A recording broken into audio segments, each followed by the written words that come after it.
স্বৈরাচার সরকারের পতনের পর শপথ নিল অন্তর্বর্তী সরকার। বৃহস্পতিবার রাত ৯টার পর বঙ্গভবনে শপথ নেয় নতুন সরকার।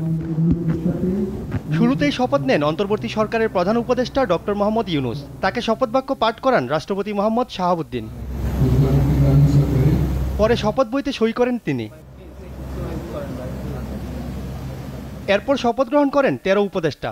তারা হলেন doctor Salehuddin Ahmed, Adilur Rahman Khan, Touhid Hossain, doctor Asif Nazrul, Syeda Rizwana Hasan, Farida Akhter, A F M Khalid Hasan, Hasan Arif, brigadier general অবসরপ্রাপ্ত এম সাখাওয়াত হোসেন, শারমিন মুর্শিদ, নূরজাহান বেগম, মোহাম্মদ নাহিদ ইসলাম ও আসিফ মাহমুদ সজীব ভুইয়া।